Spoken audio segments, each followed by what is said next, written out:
Que bênção, né, meus irmãos? Glória a Deus. Vamos abrir nossas Bíblias em 1 Samuel. 1 Samuel fica no Antigo Testamento. Gênesis, Êxodo, Levítico, Número, Deuteronômio, que vai os 5. Josué, Juízes. Vem um livro aí histórico. Se não me engano, Esther. E depois 1 Samuel. Ruth. Depois de Ruth, Juízes, depois de Ruth, 1 Samuel. 1 Samuel depois de Ruth, capítulo 15. Enquanto os irmãos vão abrindo, em 1 Samuel capítulo 15, eu vou falando um pouco do contexto dessas cartas de Samuel. O povo de Israel, ele conquista a terra prometida. Ele conquistando a terra prometida, o ideal de Deus era que o povo fosse legislado pela palavra dele, que o povo fosse comandado pela palavra dele. Os estatutos que ele deu em Êxodo para o povo, a lei. E assim, se o povo tivesse problemas mais profundos que a lei não conseguisse resolver, eles consultariam os anciãos, os líderes, né? Mas aqui o povo se afastou da lei, o povo se afastou dos mandamentos do Senhor, e o povo vivia sendo esse povo que ele foi para conquistar em Canaã. Muitas vezes ele era conquistado e veio o período dos juízes. Então se levantava um juiz, o primeiro juiz que se levantou foi Otoniel, se levantava um juiz, libertava o povo, mas aí depois de um tempo esse juiz morria, o povo ele descambava de novo, aí se levantava um novo juiz, aí o povo clamava ao Senhor, o Senhor livrava ele, né? E nós temos aí entre os juízes famosos, nós temos Sansão, Gideão, nós temos Débora, uma mulher, né, valente ali à frente do povo. Temos vários juízes. O último juiz é Samuel. Ele é um juiz, ele é um sacerdote e ele é um profeta.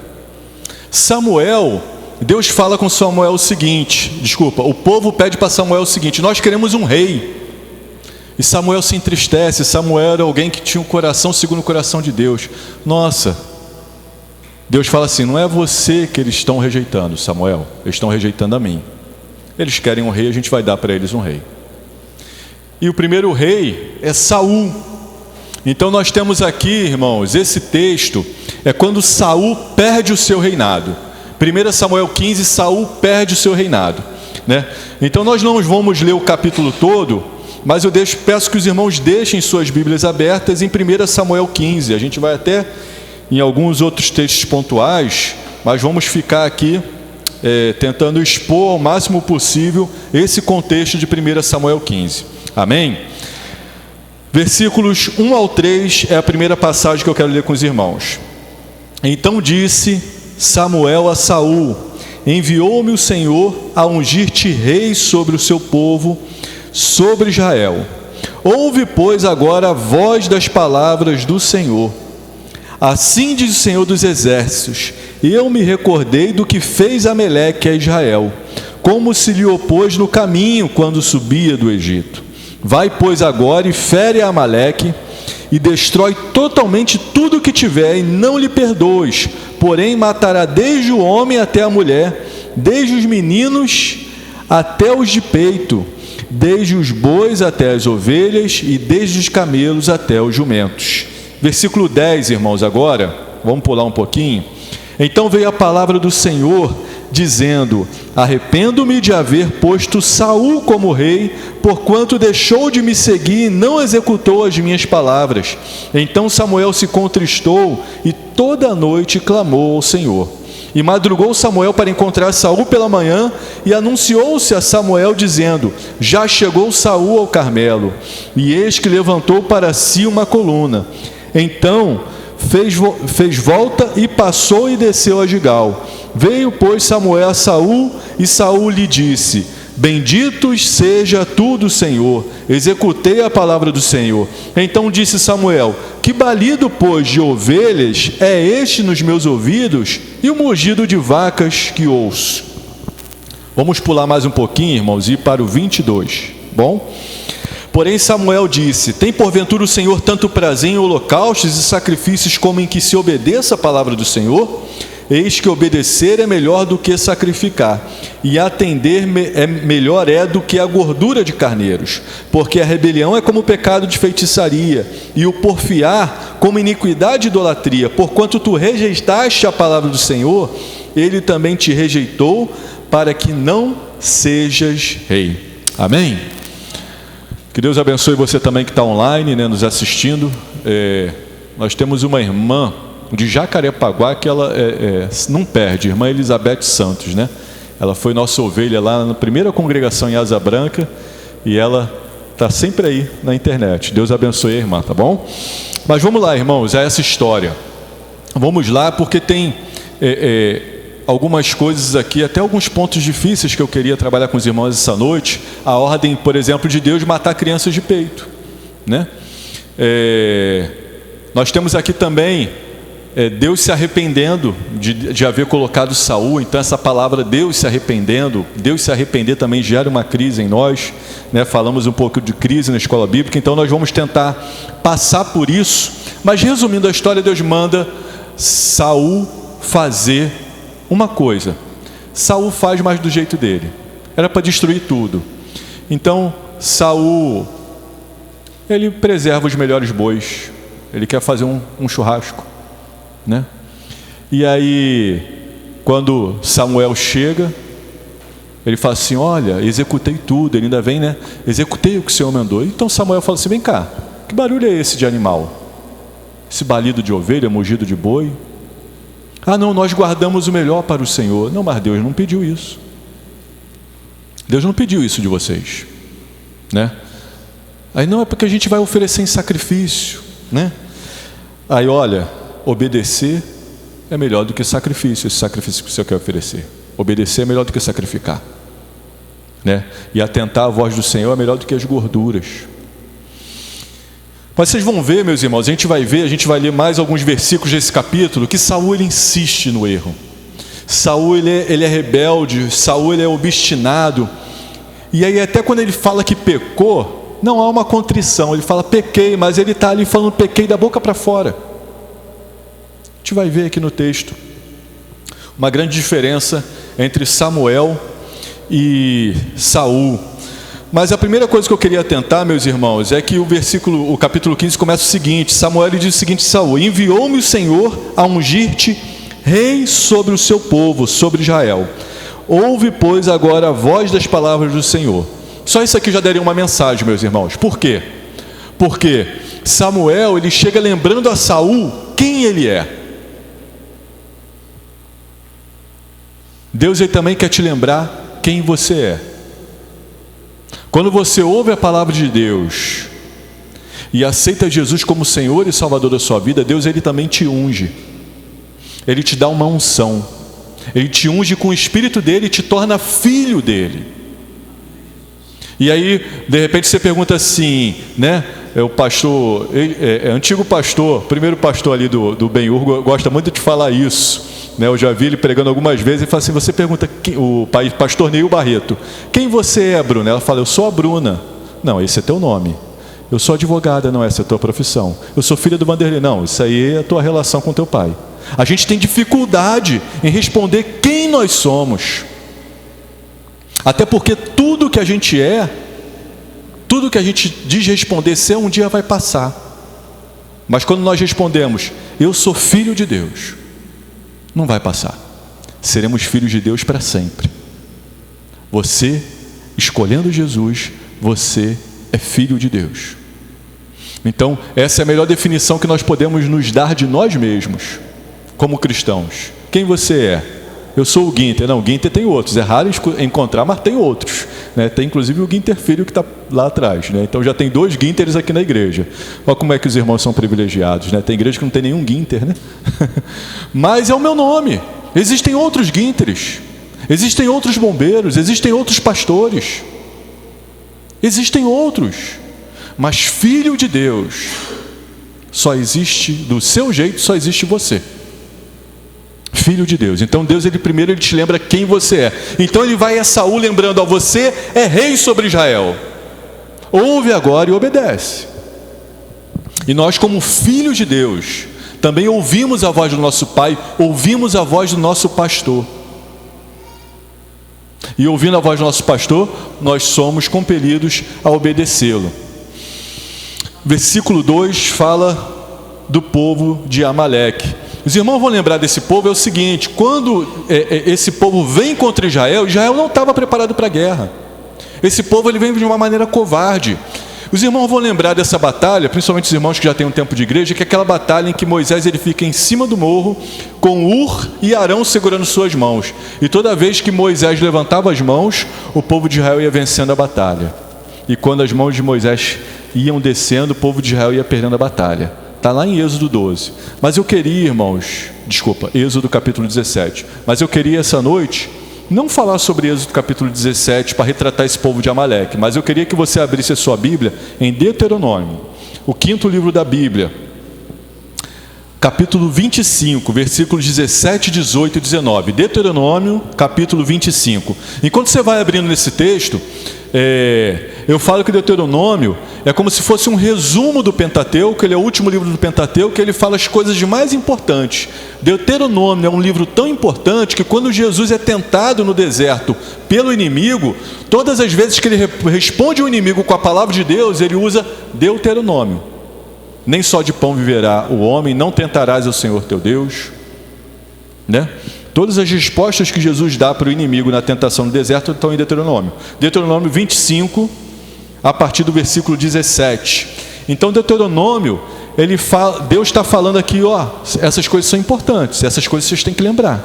É como se fosse uma repetição da lei. Olha o que ele fala em Deuteronômio. Lembra-te, Deuteronômio 25, a partir do versículo 17. Lembra do que te fez Amaleque no caminho, quando saías do Egito, como te saiu ao encontro no caminho e feriu a tua retaguarda, todos os fracos que iam atrás de ti, estando tu cansado e afadigado, e não temeu a Deus. Será, pois, que quando o Senhor teu Deus te tiver dado o repouso de todos os teus inimigos em redor, na terra que o Senhor teu Deus te dá por herança para possuires, então apagarás a memória de Amaleque de debaixo do céu. Não te esqueça. Ou seja, o que Samuel vem fazer, o que Samuel vem pedir aqui para Saul, já é uma ordem expressa há anos atrás. Um povo que foi covarde, um povo que atacou Israel por trás. E nós que, na maioria das vezes em campanha militares, e os irmãos vão ver também que quando Jacó se prepara para encontrar o irmão Esaú, ele coloca os homens na frente, eles colocavam aqueles que eram mais fortes, depois ele vai colocando as famílias por amados. Então ele pega aquela mulher que ele menos ama, ele põe primeiro, sei o que é a mais amada ele põe por último para resguardar. Então o povo de Israel estava assim, o povo de Israel estava com os homens fortes na frente e os mais fracos atrás, e ele estava cansado, ele estava andando no deserto, ele não estava preparado para a guerra. Então Amaleque vem de uma maneira covarde e fere o povo de Israel por trás e promove uma grande baixa no povo. Embora o povo tenha saído vitorioso, Amaleque foi covarde. E Deus pede, ó, quando você estiver bem, acaba com esse povo. E é isso que Deus está pedindo agora para Saul. Só que Saul é desobediente. Antes da gente prosseguir, meus irmãos, no texto, quanto a Deus mandar matar crianças, eu quero, Davi, que você ponha na internet, está lá aberto no YouTube, eu acho que é para cima a seta, isso, vai lá, o pastor Rodrigo Silva, lá a segunda aba lá, depois da do WhatsApp, lá, isso, deixa aí, isso, então, não põe agora não, se você quiser até aumentar um pouquinho o som aí, porque eu acho que o som está baixo. O pastor Rodrigo Silva dá uma explicação sobre esses textos em que Deus manda matar, né? Ele vai dar a explicação dele e depois eu vou trazer uma outra teoria para os irmãos, né? Os irmãos não são obrigados a acreditar nem nele, né? Mas se os irmãos tivessem que acreditar, eu preferia que vocês acreditassem nele do que em mim. Mas eu vou trazer para os irmãos duas respostas sobre isso, tá bom? Uma é dele, que ele explica bem melhor do que eu. Vai lá, Davi. Tá, Rodrigo, mas E a ordem para matar mulheres e crianças? Aqui eu tenho que explicar mais outra coisinha da língua hebraica antiga, que nós temos em português também. Mais 5 ou 10 minutos no máximo eu termino. Dá para fechar? É a questão das hipérboles. Aristóteles já falava na arte da oratória, da retórica, há algo de adolescente nas hipérboles, pois elas expressam as coisas violentamente. São mais usadas por pessoas iradas que por outras pessoas. Nós temos muitas hipérboles e muitos livros, muitos artigos científicos escritos sobre a hipérbole na Bíblia. A hipérbole era um recurso de linguagem muito usado na Bíblia. Lembra que Jesus falou, se o teu olho te faz pecar, arranca-o e lança-o diante de ti. É mais fácil passar um camelo no fundo de uma agulha do que um rico entrar no céu. As hipérboles eram muito usadas na Bíblia, como nós usamos até hoje também. Olha que bonito, viu? Eu fiquei feliz. Estava todo mundo na igreja, como o planeta Terra inteiro. Eu vou acabar com ele hoje, você vai ver. A gente tem hipérboles, muitas hipérboles. Agora, a Bíblia também tem hipérbole, claro. E essas hipérboles são encontradas na literatura cananita, em redor do Egito. Ora, por exemplo, isso aqui é um painel que está lá em Luxor, no templo. E nesse templo você tem o faraó Tutmoses III, que para mim foi o faraó do Êxodo. E nessas paredes você tem lá as conquistas do faraó Tutmoses III. E olha o que ele fala num dos textos lá. O numeroso exército de Mitane foi derrubado em uma única hora. Foram totalmente aniquilados. Não restou nenhum para a descendência. Uma outra forma de traduzir o egípcio seria, não sobrou nenhum dos seus descendentes. Só que nós encontramos relatos na história que, pelo menos um século depois disso, os Mitane ainda existiam como exército guerreando contra o Egito. Então, na verdade, o que está escrito aqui é literal ou é uma hipérbole? É uma hipérbole. Outro exemplo que eu dou para vocês. Isso aqui é a pedra de Merneptah, ou Meremptah, que está no Museu do Cairo. E nessa pedra de Meremptah, você tem a inscrição, a mais antiga inscrição sobre Israel, Ishra Ket Ben Peter F, que significa Israel devastado, aqui está o nome Israel, devastado, não descendência dele. Traduzindo, Israel foi completamente devastado, a sua semente não mais existe, seus filhos foram destruídos. Só que Merneptah era o filho de Ramsés. Mas eu pergunto para vocês, Israel continuou existindo depois disso, sim ou não? Claro que continuou. Então isso aqui é uma hipérbole. Olha essa outra que é a pedra moabita, a estela de Mecha. Aqui você tem o nome de Deus, escrito em aramaico antigo, e aqui o nome de Israel. E lá fala, Israel desapareceu por completo e para sempre. E na linha 17 tem a palavra herem, que quer dizer destruir ou banir, expulsar. E a palavra herem é usada no hebraico e traduzida às vezes como destruir, mas pode significar também banir, expulsar e dedicar à divindade. No caso aqui, Chemosh, que era o deus sol, o deus pagão. Olha também esse texto de Senaqueribe, onde ele fala, aos homens de Hiririmni cortei ao fio da espada, e nenhum de seus filhos escapou, e todos esses povos continuaram existindo depois. Aí quando eu vou para a Bíblia, eu vejo também, naquela época, Josué eliminou os Enaquins dos montes de Hebron e Debir, e de Anab, e de todos os montes de Judá. Josué exterminou-os completamente, assim como suas cidades. Assim, pois, nenhum dos descendentes de Enac foi deixado vivo sobre todo o território israelita. Somente em Gaza, em Gat e em Asdod é que alguns puderam viver. Só que quando a gente vai para Josué capítulo 14, agora, pois, dá-me esse monte que o Senhor me falou naquele dia. Pois naquele dia tu ouvistes que ali estavam os anaquins, os grandes cidades. Porventura o Senhor será comigo para os expulsar. Mas se Josué tinha destruído completamente, como é que lá na frente ele pede, Senhor, dá-me um monte para os expulsar, se eles tinham sido destruídos? Aquela linguagem é uma hipérbole. Outra mais. Também feriu Josué toda a terra das montanhas do sul, as campinas. Tudo que tinha fôlego destruiu como ordenara o Senhor. Quando chega no capítulo 23... Porque se algum modo vos desviardes e vos apegardes aos restantes dessas nações, que ainda ficou entre vós, então não tinha destruído todo mundo. Agora o 1 Samuel, o texto complexo para a gente lá, ó.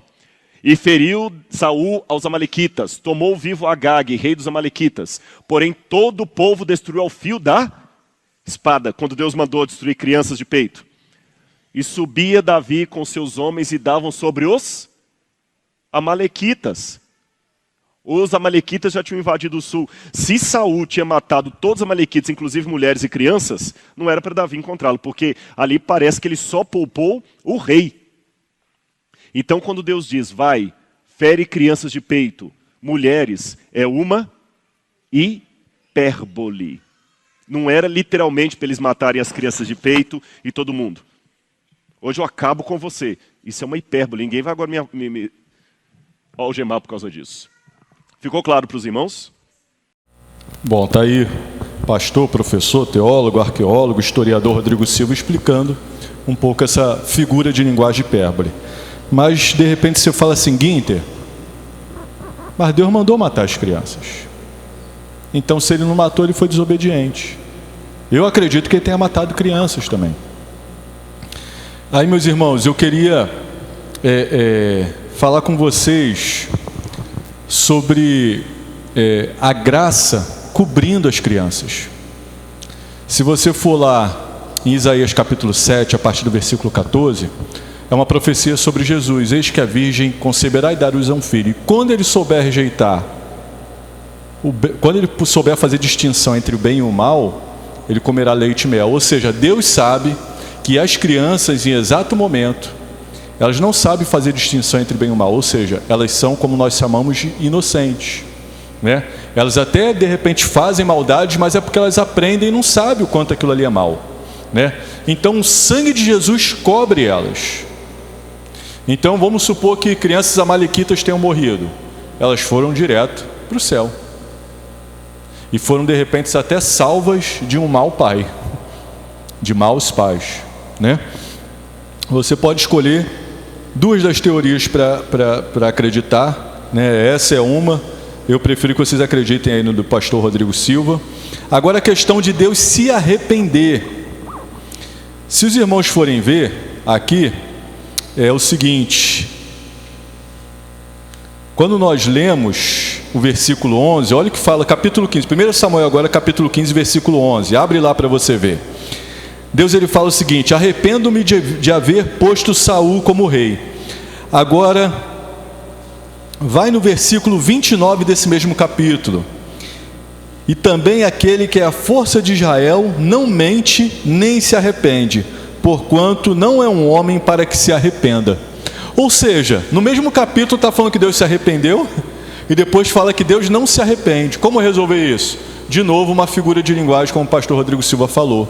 Agora aqui, não mais uma hipérbole, mas uma antropopatia. O que é uma antropopatia? É você pegar um sentimento, um patos de um homem, vem de patologia, de paixão, um patos de um homem, um sentimento humano, e colocar em Deus. Por isso, antropopatia. Ou seja, Deus se arrepende ou não se arrepende? Depende. Tem dois tipos de arrependimento. O primeiro arrependimento é aquele que eu tenho, de ter tentado ajudar um pedreiro. O irmão Couto até conhece essa história, não vou falar aqui o nome dele. Eu tentei ajudar um pedreiro, mas não é o filho do irmão Couto. O filho do irmão Couto trabalhou muito bem, foi um outro pedreiro. Tentei ajudar um pedreiro lá em casa, e o pedreiro fez aquela obra uma lambança, né? Ou seja, me arrependo de ter contratado aquele pedreiro. Eu não fiz nada de errado, quem fez de errado foi o pedreiro. Então, desse jeito, Deus se arrepende. Então, ele se arrependeu de ter feito o homem. Ele fala isso antes do dilúvio. Por quê? Porque depois o homem errou. Agora, Deus não se arrepende no sentido de fazer algo errado. Puxa, errei, me arrependi. Deus não erra. Então, é esse o sentido que está lá na segunda parte do texto. Deus, ele não se arrepende no sentido que ele não faz nada errado para se arrepender. Então, é desse jeito que a gente resolve esses dois probleminhas básicos da Bíblia. Ou tenta resolver. Pastor Guinter, você não resolveu, eu ainda não entendi. Não tem problema, tem muita coisa que a gente não vai entender. Então, por isso que Jesus falou para os discípulos, lá em João capítulo 13, o que eu faço tu não sabes agora, mas mais à frente você vai entender, né? Vamos prosseguir agora, irmãos, aqui para Samuel e Saul. Se vocês forem ver aqui, quando Deus afirma que se arrependeu de ter colocado Saul como rei, no próprio versículo 11, então Samuel se contristou e toda a noite clamou ao Senhor. Ou seja, meus irmãos, Samuel não errou. Samuel fez o que Deus mandou, ele foi lá, ungiu Saul como rei. Mas por que Samuel ficou tão triste? Porque Samuel gostava de Saul. Samuel amava Saul. E ele passou a madrugada orando, para quê? Senhor, que Saul se arrependa, que Saul veja o quanto ele errou, que Saul veja que ele te desobedeceu. E aí, além de Samuel passar a noite orando, ele acorda cedo. A Bíblia fala que ele acorda de madrugada e vai encontrar com Saul. E Saul vem com aquela cara mais lavada do mundo, falando assim: bendito seja o enviado do Senhor, cumpri tudo o que o Senhor disse. Samuel deve ter olhado para Saul, meu. Que barulho de animal é esse aí, Saul? Que barulho de animal é esse? Você levou um animal para a guerra? Bom, Saul, ele tenta enganar Samuel, ele tenta enganar Deus. Saul, ele vai por um caminho muito errado, meus irmãos, e caminho que às vezes até a gente se pega andando por esses caminhos, insistindo no erro, insistindo na desobediência, insistindo em não ouvir a voz de Deus. Dos versículos 13 ao 19, olha o que Samuel, veio pois Samuel a Saul, Saul lhe disse: bendito seja tu do Senhor, executei a palavra do Senhor. Então disse Samuel: que balido de ovelhas é esse, mugido de vacas? E disse Saul, abaixa aí o do computador por favor, Davi, obrigado meu amigo. Então disse Saul: de Amaleque as trouxeram, porque o povo perdoou ao melhor das ovelhas e das vacas para oferecer ao Senhor teu Deus. Ou seja, Saul não está falando assim para oferecer ao Senhor meu Deus, ele está falando para Samuel o seguinte: para o Senhor teu Deus. Saul é rei de Israel, Saul é rei do povo do Senhor, mas ele não considera Deus o Deus dele. Ele fala para Samuel: para o teu Deus, para oferecer ao Senhor teu Deus. Então continua aqui, meus irmãos, versículo 15: o resto, porém, temos destruído totalmente. Então disse Samuel a Saul: espere e te declararei o que o Senhor me disse esta noite. Ele disse-lhe, então Saul disse o seguinte: fala, disse Samuel, porventura sendo tu pequeno aos teus olhos, não foste por cabeça das tribos de Israel? O Senhor te ungiu rei sobre Israel, enviou-te o Senhor a este caminho e disse: vai e destrói totalmente estes pecadores, os amalequitas, e peleja contra eles até que os aniquiles. Porém, pois, não deste ouvido à voz do Senhor, antes voaste ao despojo e fizeste o que era mal aos olhos do Senhor. Então disse Saul a Samuel: antes dei ouvido à voz do Senhor e caminhei no caminho pelo qual o Senhor me enviou, e trouxe Agag, rei dos amalequitas, e os amalequitas destruí totalmente. Mas o povo tomou do despojo de ovelhas e vacas o melhor do interdito para oferecer ao Senhor teu Deus em Gigal. Meus irmãos, Saul não se arrepende, ele continua insistindo, ele continua falando: não, eu fiz como o Senhor mandou, mas foi o povo que tomou. Eu trouxe Agag, o rei dos amalequitas vivo. Ele não vê que ele está errado, ele está cego pela obstinação dele. Meus irmãos, o Senhor nos ungiu também como filhos dele, e temos que andar pelo caminho do Senhor.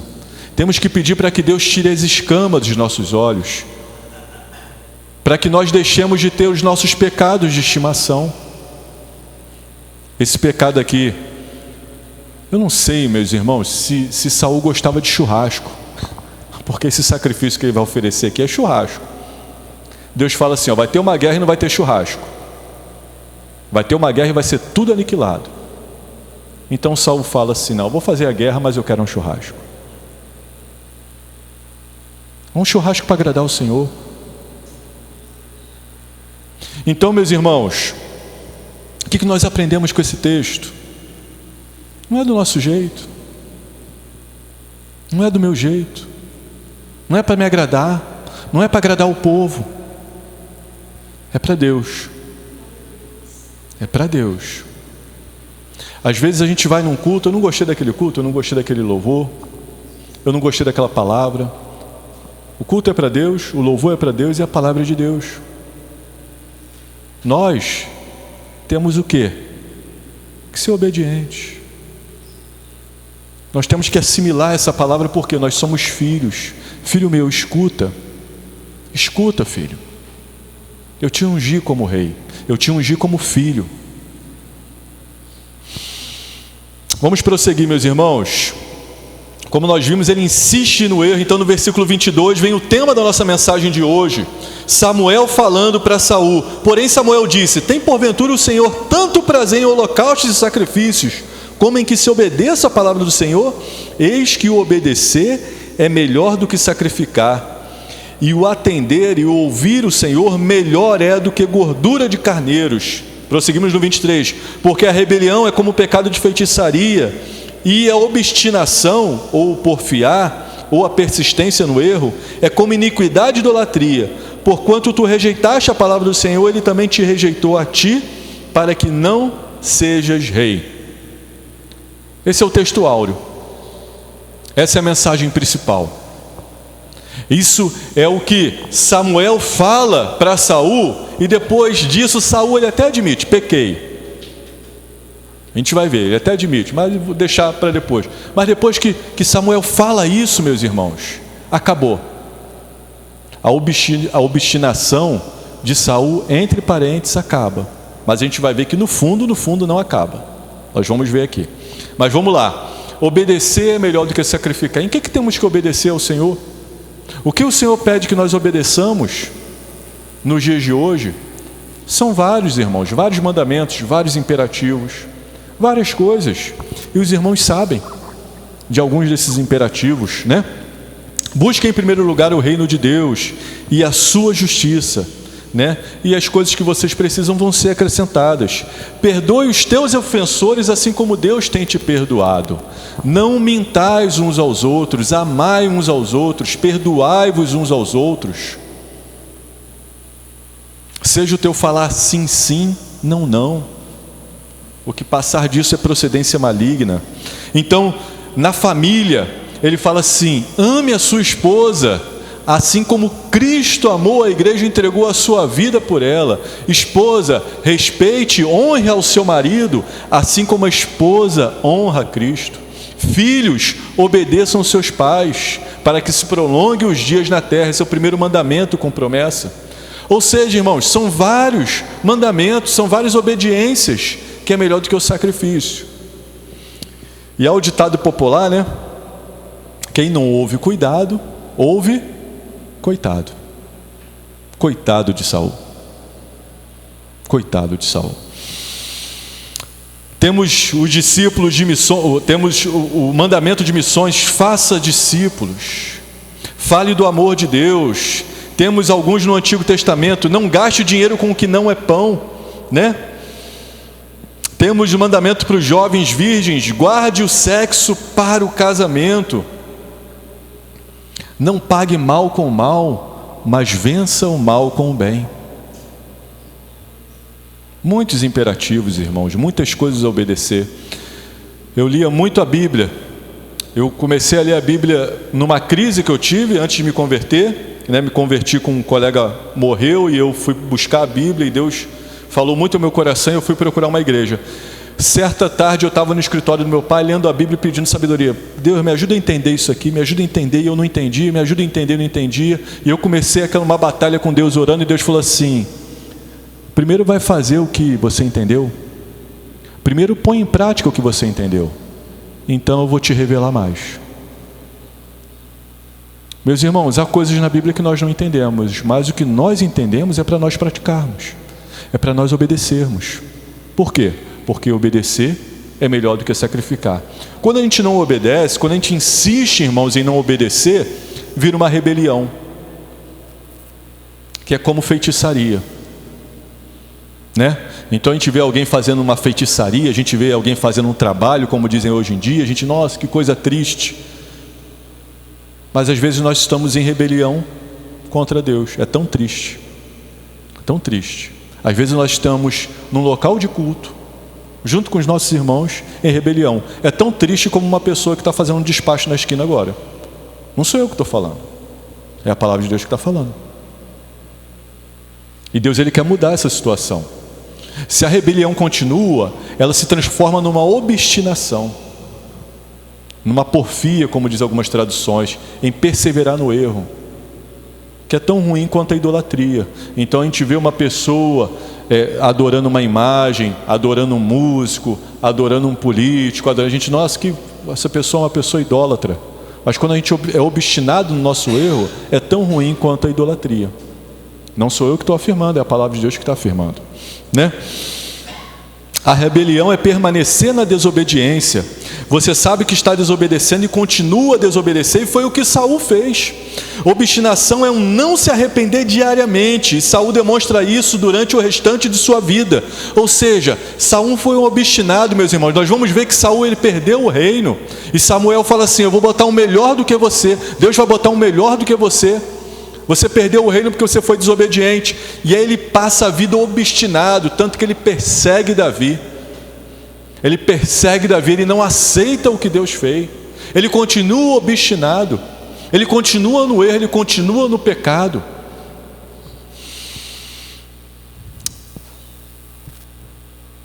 Resumindo, meus irmãos, às vezes a gente critica os feiticeiros, os idólatras, mas algumas vezes nós somos tão pecadores quanto eles. No versículo 23, a parte B, eu li aqui, a última palavra, antes de Samuel passar a palavra para Saul: porquanto tu rejeitaste a palavra do Senhor, ele também te rejeitou a ti, para que não sejas rei. Meus irmãos, a palavra do Senhor é o próprio Senhor. Tanto que o evangelista João fala que Jesus era a palavra, Jesus era o verbo. Quando nós rejeitamos a palavra do nosso Senhor, nós estamos rejeitando o próprio Senhor. Então, Samuel, ele fala para Saul: a rejeição começou por você. O Senhor te rejeitou porque você rejeitou Ele primeiro. Mas Ele está te dando uma chance. Mas Saul não agarra essa chance. A iniciativa é sempre de Deus. Nós o amamos porque Ele nos amou primeiro. Nós chegamos aqui e devolvemos nossas ofertas, nossos dízimos, por quê? Porque Ele nos deu primeiro. A gente não chega igual algumas igrejas aí, mas tem algumas igrejas doentes, né? Isso aí é que a gente pode chamar de igreja, que fala até para a gente fazer dívida para dar para a oferta do Senhor. Isso não existe. A gente só dá para o Senhor o que Ele já nos deu. A gente devolve o que Ele já nos deu. Tudo vem dEle primeiro. O fôlego de vida veio de Deus, né? Mas a rejeição, a rebeldia, o pecado vem primeiro da gente. Deus nos ama. Deus quer nos transformar. Deus nos dá palavras de amor. Deus quer que todos os homens sejam salvos. Falávamos hoje aqui da predestinação. Benhu citou o exemplo de Jesus querendo que mata e apedreje os profetas. Quantas vezes quis te reunir assim como a galinha reúne o pintinho embaixo das suas asas? Outro versículo que vai contra essa predestinação de inferno, né? Predestinação do céu não tem problema nenhum. É que Deus, Ele quer que todos os homens se salvem e cheguem ao conhecimento da verdade. 1 Timóteo capítulo 2, versículo 4. Se Deus quer que todos os homens se salvem, por que Ele não salva? Porque alguns homens rejeitam a salvação. Rejeitam o plano de salvação que Deus tem para a humanidade. A rejeição vem do homem. O amor vem de Deus, mas a rejeição vem do homem. Então, meus irmãos, se vocês continuarem o capítulo 15 de 1 Samuel, vocês vão ver no versículo 4, que então disse Saul a Samuel: pequei, porquanto tenho traspassado o dito do Senhor e as tuas palavras, porque temi o povo e dei ouvido à sua voz. Meus irmãos, quando nós justificamos o pecado, nós não estamos conscientes do pecado. Pequei. Vocês lembram de Samuel? Quando Samuel ouve de Senhor que Saul tinha transgredido, ele passa a noite orando contrito. Saul, Samuel ele se entristece mais pelo pecado de Saul do que o próprio Saul. Não há contrição. Pelo contrário, ele põe a culpa no povo. Assim como Adão botou a culpa em Eva, e às vezes como nós botamos a culpa nos outros.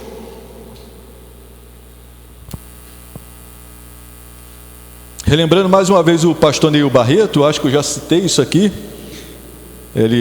Alguém chega no gabinete dele, um homem chega no gabinete dele falando assim: minha mulher é fria, minha mulher é um gelo. E detona a mulher perante o pastor no gabinete. E o pastor pergunta: sua esposa é um gelo? Quem é a geladeira? Os pecados são relacionais, assim como a graça é relacional. A graça também é relacional. Se vocês forem ver a história dos discípulos no caminho de Emaús, em Lucas capítulo 24, quando Jesus reparte o pão, os olhos deles são abertos. Quando eles repartiram o fruto proibido em Gênesis, os olhos deles foram abertos para o pecado. Quando os discípulos no caminho de Emaús viram Jesus repartir o pão, os olhos deles foram abertos para a graça. Jesus ele veio e se relacionou conosco. A graça foi relacional. Obedecer é melhor do que sacrificar? A Bíblia não está falando que sacrificar é ruim. A Bíblia está falando que obedecer é melhor do que sacrificar. Mas teve alguém que obedeceu, e teve alguém que além de obedecer se sacrificou. Não pela desobediência dele, porque ele não desobedeceu. Ele se sacrificou por quem? Por nós. E por isso nós estamos aqui. Jesus ele obedeceu e se ofereceu em sacrifício pelas nossas vidas, para que nós tivéssemos uma segunda chance, uma terceira, uma quarta, uma quinta, né? E Deus é rico em perdoar. Pequei, cadê a contrição? Cadê o fruto do arrependimento, né? Saul, ele rejeitou a palavra do Senhor, e tem hoje em dia um jeito moderno de rejeitar a palavra do Senhor. Que jeito moderno é esse de rejeitar a palavra do Senhor? É dizer que a Bíblia não é a palavra de Deus, é dizer que a Bíblia tem que ser atualizada, é dizer que a Bíblia tem que ser aperfeiçoada. Não, a Bíblia é a palavra de Deus. A Bíblia é a autoridade sobre a vida do cristão. A fé vem pelo ouvir, e ouvir o quê? Da palavra de Deus. Se a palavra de Deus está errada, a nossa fé está errada. Se a palavra de Deus está errada, Jesus está errado, porque Jesus citava a palavra de Deus. Jesus citou muitas vezes o Antigo Testamento. Alguns não acreditam em Jonas, mas Jesus citou o profeta Jonas. Vocês me pedem um sinal, mas o sinal que será dado a vocês é o sinal de Jonas, que passou 3 dias no ventre do peixe. Assim também um homem passará 3 dias no ventre da terra. Então, se Jesus acreditava no Antigo Testamento, irmãos, aí vem homens imperfeitos, querendo criticar a palavra de Deus, querendo achar erros na palavra de Deus, dizer que a palavra de Deus está errada, porque nesse ponto, querendo trazer descredulidade para a palavra de Deus. Esse é o jeito moderno de rejeitar a palavra de Deus. Então, Saul, meus irmãos, ele permanece ali, agora até admitindo, pequei, mas sem nenhum fruto de arrependimento. E a gente vai ver na história de Saul que ele continua obstinado. Ele fala: eu temi o povo. Meus irmãos, ele era rei. A primeira palavra que Samuel dá para Saul é: o Senhor te ungiu rei sobre Israel. Um rei que teme o povo? Um rei que é escolhido por Deus e teme o povo? Não merecia ser rei mesmo. As palavras dele mostram que ele não merecia ser rei sobre Israel. Ele não tinha que temer o povo, ele tinha que temer a Deus. De repente, o nosso atual presidente Bolsonaro, ele pode temer o povo. Por quê? Porque foi o povo que colocou ele lá. Então ele tem que dar satisfação ao povo. Mas o regime era outro. O rei tinha sido escolhido pelo próprio Deus. Esse rei ele tinha que temer a Deus e fazer com que o povo temesse a Deus. Olha a mensagem que Saul está dando. Olha porque Saul não pode ser rei de Israel. Ele teme ao povo. O rei obedeceu ao povo e não obedeceu ao Deus.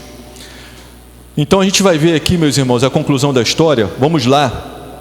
a partir do versículo 24, então disse Saul a Samuel: pequei, portanto tenho transpassado o dito do Senhor, as tuas palavras, porque temi o povo e dei ouvido à sua voz. Agora, pois, te rogo, perdoa-me o meu pecado e volta comigo para que adore o Senhor. Porém Samuel disse a Saul: não tornarei contigo, porquanto rejeitaste a palavra do Senhor, o Senhor já te rejeitou, o Senhor, para que não sejas rei sobre Israel. Virando-se Samuel para ir, ele lhe pegou pela borda da capa e a rasgou. Então disse Samuel: o Senhor tem rasgado de ti hoje o reino de Israel e tem dado ao teu próximo melhor do que tu. E também aquele que é a força de Israel não mente nem se arrepende, porquanto não é homem para que se arrependa. Então Saul insiste, disse ele então: pequei, honra-me, porém agora diante dos anciãos do meu povo, diante de Israel, volta comigo para que adore o Senhor teu Deus. Então Samuel se tornou atrás e Saul adorou ao Senhor. Aqui, meus irmãos, parece que Samuel cede a Saul, porque primeiro Saul pede a Samuel: vem comigo. Ele fala: não vou não, você foi rejeitado. Aí Saul insiste, pega no manto, o manto se rasga. Como o manto rasgou? Você foi tirado do reino de Israel. Ele continuou obstinado, irmãos. Ele continuou obstinado. Ele chegou a agarrar Saul. Então ali foi decretado: como esse manto te rasgou, você foi rasgado. Mas é interessante que quando vocês leem, depois Samuel ele volta com Saul. E Saul adora o Senhor. Então imagina-se assim: poxa, Samuel então seguiu Saul no final e Saul adorou. Parecia que estava tudo bem. Não. Sabe o que Samuel foi fazer? Eu não vou ler aqui para os irmãos não, mas depois os irmãos leem o final aí, até o final do capítulo 15. Samuel ele volta para quê? Para matar Agag, para fazer o que o Senhor tinha mandado. Ele volta para matar o rei, porque o Senhor tinha mandado matar todos, não tinha mandado ficar o rei. Então ele vai lá e mata Agag, para obedecer ao Senhor, para honrar o Senhor. E era o que Saul já tinha que ter feito, meus irmãos. Saul ele tinha que ter se arrependido. Se Saul se arrepende, na mesma hora ele vai lá e mata Agag, de repente Saul seria o homem segundo o coração de Deus, não Davi. Mas Saul rejeita todas as oportunidades. Não rejeite as oportunidades que Deus te dá. Deus te dá várias oportunidades, não rejeite. Não rejeite a palavra do Senhor. Se você pecou, se arrependa diante de Deus, fique triste, mude o seu comportamento, não fique de blá blá blá blá blá blá blá como ficou Saul, num blá blá blá blá blá blá blá danado, querendo manter sua integridade, querendo manter seu posto, obstinado no seu pecado. Ou seja, que nós tenhamos, irmãos, o exemplo de Jesus, que obedeceu e ainda mesmo depois de ter obedecido, se sacrificou por nós. Você sabe quem você é? Você sabe quem você é? Deus sabe quem você é. Deus sabe quem quer que você seja. Deus quer que você seja filho dele, se você já não é. Você tem obedecido a Deus ou rejeitado a sua palavra? Quando você peca, qual é a sua atitude? Se defender, se justificar, continuar no erro, colocar a culpa nos outros? Ou pedir perdão a Deus, pedir perdão a quem contra você falhou? E por último, meus irmãos, você tem agradado a Deus ou aos homens? Você tem temido a Deus ou aos homens? Eu lembro, meus irmãos, eu casei no ano de 2004, novembro de ano de 2004, se não me engano bem perto do Flávio. O Flávio também foi por essas datas, né? E eu estava lá na aeronáutica e fui convidar uns amigos, eles falaram assim: vem cá, vai ter cerveja? Eu falei assim: não. Então não vou. Eu falei assim: não vai mesmo não, porque você está indo por causa da cerveja, não está indo por causa do meu casamento, eu não preciso ir mesmo não. E não convidei. Simples assim. Quero agradar ao Senhor.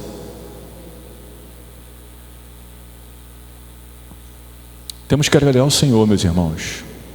Temos que agradar a falsos amigos. Não temos que agradar pessoas que não nos querem bem. Nós temos que sempre escolher em relação ao Senhor. Que Deus nos abençoe, que Deus nos dê graça, que Deus nos faça obedecer para que nós não venhamos ser sacrificados pela nossa desobediência. Que possamos, irmãos, vencer o mal com o bem, que possamos fazer discípulos, que possamos ser sal, que possamos ser luz, que possamos ser tudo o que Deus nos chamou para ser. E quando errarmos, Pai, pequei contra o céu e contra Ti. Eu já não sou digno de ser chamado seu filho, mas mesmo assim o Senhor me recebe como filho. Amém? Pai, obrigado, Senhor Deus, pela Tua palavra, obrigado aqui pelo Teu povo reunido. Ó Deus, que o Teu Santo Espírito possa completar a Tua obra nas nossas mentes, no nosso coração, na nossa vida, Senhor Deus. Que não sejamos desobedientes, que não sejamos rebeldes, que não sejamos obstinados, mas que sejamos prontos a ouvir a Tua voz e a Te obedecer, ó Pai, porque nós somos Teus filhos e o Senhor não quer que nenhum de nós se perca, ó Deus. Obrigado pela Tua palavra, obrigado pelo Teu amor e obrigado pela Tua graça em nossas vidas. Nenhum de nós merecíamos estar aqui, mas o Senhor nos amou, mesmo nós não merecendo. Obrigado, Deus, obrigado pelo sacrifício do Teu Filho, obrigado, Senhor Deus, pela Tua bondade para conosco. Ó Deus, se não fosse a Tua bondade, não estaríamos aqui. Abençoe, Senhor Deus, não somente os irmãos que estão aqui, os irmãos que estão agora nesse momento online, nas suas casas. Abençoe todos aqueles que vão ouvir este vídeo, Senhor Deus. Que a Tua palavra possa ser viva e eficaz na nossa vida, Senhor Deus. Penetrando, ó Pai amado, entre alma e espírito, entre juntas e medulas, ó Pai, e fazendo o que Te apraz no nosso interior, ó Deus. Que o amor de Deus, a graça do nosso Senhor e Salvador Jesus Cristo, a consolação e o conforto do Espírito Santo repousem sobre a Tua igreja e sobre todo o povo reunido na face da terra, todo o Teu povo reunido na face da terra. E todos aqueles que creem digam amém. Uma boa semana, meus irmãos.